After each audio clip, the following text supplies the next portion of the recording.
موضوع گفتگو ختمی مرتبہ رسول خدا صلی اللہ علیہ وآلہ وسلم کی رحمت کے متعلق کچھ عرض کرنا ہے۔ قرآن مجید نے آمد رسول خدا صلی اللہ علیہ وآلہ وسلم کی آمد کو جن الفاظ میں یاد کیا ہے، یعنی اللہ تعالیٰ نے جن الفاظ میں رسول خدا کی آمد کو یاد کیا ہے وہ کچھ الفاظ اس طرح سے ہیں سورہ انبیاء میں کہ وما ارسلناک الا رحمتا للعالمین، کہ اے حبیب ہم نے آپ کو نہیں بھیجا مگر بھیجا ہے تو دونوں جہانوں کی رحمت بنا کے بھیجا ہے۔ عربی تعبیر میں ما اور جو الا ہے یہ حصر کے لیے آتا ہے، یعنی حصر کا یہ مطلب ہے کہ فقط اور فقط، یعنی اللہ تعالیٰ نے پہلے نفی کر دی کہ ہم نے نہیں بھیجا آپ کو، اور اگر بھیجا ہے تو عالمین کے لیے رحمت بنا کے بھیجا ہے۔ جس طرح سے کلمہ توحید ہے کہ لا الہ، کہ کوئی بھی معبود نہیں ہے مگر کہ کون ہے معبود الا اللہ، سوائے اللہ کے۔ تو بالکل یہی انداز ہے آمد رسول کے تعارف کا اللہ تعالیٰ کا کہ اگر ہم نے رسول کو بھیجا ہے تو دونوں جہانوں کی رحمت بنا کے بھیجا ہے۔ رسول خدا کا وجود، رسول خدا کی ذات دونوں جہانوں کے لیے رحمت ہے، اور دونوں جہانوں کی رحمت کا یہ مطلب ہے کہ خود زمین و آسمان کے لیے بھی ان کی آمد رحمت ہے، اور زمین و آسمان سے ہٹ کے تمام انسانوں کے لیے، فرشتوں کے لیے، انسانوں سے ہٹ کے جانوروں کے لیے، حیوانات کے لیے بھی ان کی ذات رحمت ہے۔ اور یہ رحمت کا کیا تعلق ہے اور کیا حیثیت ہے اس کی، یہ بہت زیادہ روایات میں اس کے متعلق گفتگو موجود ہے۔ میں فقط ایک پہلو کو عرض کرنا چاہوں گا کہ جو حقوق کے حوالے سے جو رسول خدا صلی اللہ علیہ وآلہ وسلم ایک نظام لے کر آئے، ایک قوانین لے کر آئے، لوگوں کو تہذیب کی دنیا میں لے کر آئے، لوگوں کو ثقافت کی دنیا میں لے کر آئے، کہ آج ساری دنیا یہ اعلان کرتی ہے اور اس نعرے کے پیچھے جاتی ہے کہ ہمیں دوسروں کے حقوق کا دفاع کرنا ہے، خواتین کے حقوق کا دفاع کرنا ہے، بچوں کے حقوق کا دفاع کرنا ہے، جانوروں کے حقوق کا دفاع کرنا ہے۔ تو یہ جو حقوق کا دفاع اور دوسروں کے لیے رحمت بننا اور دوسروں کے لیے کچھ اپنے طرف سے عطا کرنا، اسی چیز کو رسول خدا صلی اللہ علیہ وآلہ وسلم لے کر آئے اس وقت جب نہ مغرب والوں کو تہذیب تھی نہ مشرق والوں کو تہذیب تھی۔ تو رسول خدا نے آ کے سب کو تہذیب سکھائی، سب کو رہنے کا سلیقہ سکھایا، اور بٹکی ہوئی انسانیت کو اپنے خالق سے جوڑا، اپنے مالک سے جوڑا۔ اس سے بڑی رحمت کیا ہو سکتی ہے؟ رسول خدا صلی اللہ علیہ وآلہ وسلم نے جہاں انسانوں کے لیے بہت سارے حقوق معین کیے، وہاں جانوروں کے لیے بھی بہت زیادہ حقوق معین کیے۔ ہماری کتب احادیث میں جیسے کہ وسائل الشیعہ اس وقت میرے سامنے ہے، پورے کے پورے باب اس بات پر لکھے گئے ہیں کہ دابا جانوروں کے کون سے واجب حقوق ہیں اور کون سے مستحب حقوق ہیں۔ باب حقوق الدابۃ المندوبۃ والواجبہ۔ میں فقط ایک دو روایات رسول خدا صلی اللہ علیہ وآلہ وسلم کی آپ کی خدمت میں پیش کروں گا تاکہ واضح ہو سکے کہ کس طرح سے رسول خدا تمام انسانوں کے لیے نہیں بلکہ تمام جانوروں کے لیے اور ہر چیز کے لیے رحمت بن کے آئے ہیں۔ روایت میں ہے کہ المحاسن للبرقی کی روایت ہے کہ جس میں رسول خدا صلی اللہ علیہ وآلہ وسلم نے فرمایا کہ نظفوا مرابض الغنم، کہ وہ جو بیڑ بکریاں جہاں پہ تم باندھتے ہو، جیسے ہم بیڑ بکریوں کا باڑ کہتے ہیں، عربی میں سے مرابض کہتے ہیں، اس کی تم صفائی کرو۔ یعنی رسول خدا صلی اللہ علیہ وآلہ وسلم بیڑ بکریوں کے جو مرابض ہیں، ان کے جو باڑ ہیں، ان کی صفائی کا حکم دے رہے ہیں۔ اور اگلا جملہ بہت ہی عجیب ہے، فرمایا کہ امسحوا رغامہن، کہ امسحوا صاف کرو رغام۔ رغام کہتے ہیں جو ناک سے رطوبت نکلتی ہے، یعنی ایک بیڑ ہے، ایک بکری ہے، اس کی ناک سے رطوبت نکل رہی ہے تو اس کے چہرے کا جو حسن ہے اور جمال ہے اور خوبصورتی پہ اثر پڑتا ہے۔ تو رسول خدا نے فرمایا کہ تم لوگ اپنے جانوروں کی جو رغام ہے، جو ناک کی رطوبت ہے، اسے بھی تم صاف کرو۔ یعنی ایسا رحمت والا رسول ہے کہ جس کو اتنی بھی فکر ہے کہ اگر تمہاری بکری کے چہرے پہ اس کی ناک سے کوئی رطوبت بہ رہی ہے تو یہ بھی تمہاری ذمہ داری ہے کہ تم اسے صاف کرو۔ اور پھر ایک اور مشہور روایت ہے، وہ بھی امام صادق علیہ السلام نے روایت نقل کی ہے اپنے آبا و اجداد سے، اور پھر سلسلہ پہنچتا ہے رسول خدا صلی اللہ علیہ وآلہ وسلم تک، کہ جس میں فرمایا کہ جانور کے 6 حقوق ہیں کہ جسے ادا کرنا تمہارے لیے ضروری ہے۔ اس میں سے پہلا حق کیا ہے کہ یبدأ بعلفها اذا نزل،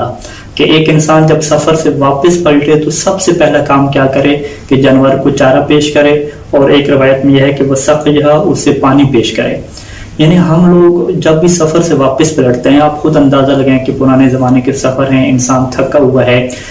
چل کے آ رہا ہے، جانور کے اوپر بیٹھ کے آ رہا ہے، تو جب گھر پہنچتا ہے تو اب رسول خدا نے یہ فرمایا تمہاری پہلی ذمہ داری یہ نہیں ہے کہ تم خود پیو، تم خود کھا پی لو، نہیں، بلکہ تمہاری پہلی ذمہ داری یہ ہے کہ تم اپنے جانور کو پلاؤ پانی، اس کو کیا کھانا کھلاؤ۔ یہ پہلا حق ہے کہ سفر سے جب بھی واپس پلٹو، اگر کھانے پینے کی ابتدا کرو تو اپنے جانور کو سب سے پہلے کھلاؤ، اپنے جانور کو سب سے پہلے پانی پلاؤ۔ اور پھر اس کے بعد فرمایا کہ وَيَعْرِضُ عَلَيْهَا الْمَاءَ إِذَا مَرَّ بِهِ، کہ جب بھی کسی جانور کے پاس سے گزرو تو اسے پانی پیش کرو، ہو سکتا ہے کہ وہ پیاسا ہو، یعنی اس بات کی تحقیق کرو، اسے پانی پیش کر دو۔ اور پھر فرمایا کہ وَلَا يَضْرِبْ وَجْهَهُ، دیکھو جانور کے چہرے پہ کبھی نہ مارنا، اس کے چہرے پہ مارنے سے منع فرما دیا۔ اور ایک اور اہم چیز فرمائی کہ لَا يُحَمِّلُهَا فَوْقَ طَاقَتِهَا، کہ جانور کی طاقت سے بڑھ کر اس کے اوپر کوئی چیز بھی سوار نہ کرو۔ اور ایک اہم نقطہ یہ فرمایا کہ دیکھو وَلَا يَتَّخِذُ ظَهْرَهَا مَجَالِسَ يَتَحَدَّثُ عَلَيْهَا، جانور کی پیٹھ پہ بیٹھ کے ایک دوسرے سے گفتگو کرنا شروع نہ کر دو۔ یعنی ہم لوگ دیکھتے ہیں کہ انسان گھوڑے پہ آ رہا ہے، جانور پہ آ رہا ہے، تو ادھر وہ جانور کی پیٹھ پہ وہ کیوں سواری کر رہا ہے؟ تاکہ وہ اس کے سفر میں اس کے لیے معاون بنے اور اسے وہ لے چلے اس کی منزل تک۔ تو پیغمبر صاحب نے یہ منع فرمایا کہ اگر تم گھوڑے کی پیٹھ پہ اور گفتگو کرنے کا تمہارا پروگرام ہو اپنے ساتھی کے ساتھ، تو گھوڑے سے نیچے اتر جاؤ، جانور سے نیچے اتر کے تم گفتگو کرو، تم اس کو اذیت اور تکلیف نہ دو۔ ہاں اگر تم سفر پہ جا رہے تو پھر تم بیٹھو۔ فرمایا کہ دیکھو تم جانوروں کی جو کمر ہے، ان کی جو پشت ہے، ان کو اپنی گفتگو کے لیے استعمال نہ کرو کہ اس کے اوپر بیٹھ کے تم ایک دوسرے سے گپیں لگا رہے ہو، اس چیز سے منع فرما دیا۔ اور اس کے بعد فرمایا کہ چہرے کے اوپر کیا ہے نہ مارو۔ اور یہ جو ہے وہ یہی روایات جو ہیں، انہی روایات میں ایک چیز یہ بھی ہے کہ ولا یسمھا،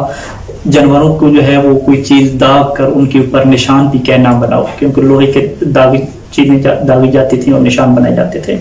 ان جیسی روایات میں بہت ساری چیزیں ایسی ہیں کہ جو ہمیں ایک جھلک ہمیں دکھاتی ہیں کہ رسول خدا کس طرح سے رحمت بن کے آئے۔ اور اگر آپ انسانیت کے لیے رحمت میں دیکھیں تو مرحوم کلینی رحمہ نے ان روایات کو لکھا ہے کہ جس میں رسول خدا فرماتے ہیں کہ ما من شیء یقربکم من الجنت، کوئی ایسی چیز نہیں ہے کہ جو تمہیں جنت سے قریب لے جائے اور تمہیں آگ سے دور لے جائے، الا وقد امرتم بہ، مگر یہ کہ میں نے اس کے بارے میں تمہیں حکم دے دیا ہے، تمہیں بتلا دیا ہے، اور جو چیز تمہیں آگ کی طرف لے جائے گی میں نے تمہیں اس سے روک دیا ہے۔ اس سے بڑی رحمت کیا ہو سکتی ہے کہ ایک شخص آئے اور وہ آپ کو نفع نقصان کے بارے میں آگاہی دے اور آپ کو ہلاکت سے بچائے۔ اور اسی وجہ سے روایت ہے کہ قیامت کے دن جب ہوگا اور ہر کسی کو اپنی پڑی ہوئی ہوگی، اور یہ روایت کے الفاظ ہیں کہ فما خلق اللہ عبدا من عبادہ ملک ولا نبی، کہ اللہ تعالیٰ کے جو بھی بندے ہیں چاہے وہ فرشتے ہوں یا نبی ہوں، حتیٰ کہ نبی بھی اس میں شامل ہے، الا وینادی، وہ قیامت کے دن حشر میں کیا کہہ رہے ہوں گے، یا رب نفسی نفسی، اے اللہ نفسی نفسی، میری جان کا خطرہ ہے، مجھے بچا لو۔ لیکن رسول خدا کی کیا حالت ہوگی، وانت تقول یا رب امتی امتی، اور رسول خدا یہ نہیں کہہ رہے ہوں گے کہ میرے بارے میں اپنی فکر نہیں کہہ رہے ہوں گے،